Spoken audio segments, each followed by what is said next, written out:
The flying object was finally brought back to Edwards Air Force Base in California. And 10 years later, the first anti-gravitational drone using magneto-hydrodynamic propulsion, or MHD, made its debut test flight in the desert around Edwards Air Force Base, where a number of prototypes came into being.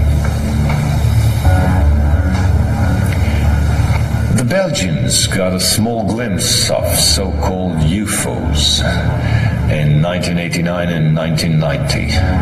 The incriminating model was a triangular-shaped Astra TR-3B or XR-7, capable of flying in total silence at more than Mach 10. Now I would like to speak to you about another concrete application of such technology. The B-2 bomber, whose development started in 1982. The official B-2 stealth bomber, which flew for the first time in 1989, was to serve as cover for another unconventional B-2 to be built in parallel. This top-secret model used, among other things, a plasma creation system, exploiting the airflow like an MHD generator. This system produces ionization of the air around the B-2, thereby suppressing air resistance while ensuring total invisibility for any type of radar.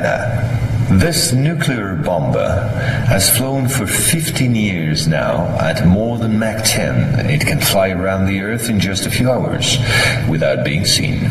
Naturally, such military research was to give rise to many commercial spin-offs. Over the last 10 years, we've seen the appearance of dozens of non-lethal armaments like E-bombs or electromagnetic bombs, as well as, of course, microwave weapons and powerful lasers. The U.S. Department of Defense, through the multinational Raytheon, decided to invest a gigantic amount of money in an experimental program called HAARP, or High Frequency Activate Auroral Research Program. And it was quite a program. Officially, the base in Alaska studies the ionosphere. In truth, the real possibilities of the installation are enormous. Climate manipulations, deep detection of underground base or deposits, silent and remote destruction of any object, and most important of all, manipulation of human behavior. So, in 1996, a Russian satellite discovered in Antarctica the almost intact wreck of an immense spacecraft, revealed by the melting of the glaciers. The ice samplings indicated a crash date some 24,000 years ago. At the same moment, a volcanic eruption on the Deception Islands, the same islands as before, forced the Russian to request help from the United States, given the urgency and importance of recovery of the vessel. In the end, they suddenly dropped it all and evacuated the zone in panic. The device was finally destroyed by the Russians, extremely upset by the situation, which was no longer working to their advantage. No country will have such opportunity again. And this foolish action, as bad losers on the part of the Russians, was only to reinforce the position of the Americans as regards extraterrestrials. If this account has seemed somewhat long despite my efforts to simplify, it was absolutely necessary to get to the subject I mentioned previously. The plot known as the Orion Conspiracy.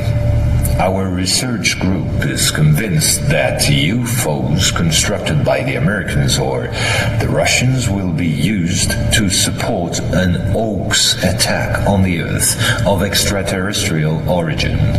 The media taking care of the rest, of course. The reason?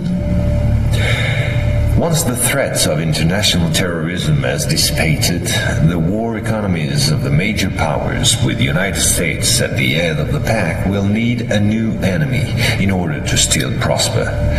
War on Earth will be replaced by space war against an enemy from beyond. So then, gentlemen, I thank you. A complete report will be handed to you at the exit. As for me, I'll see you again soon for a second update on a quite different subject. Gentlemen.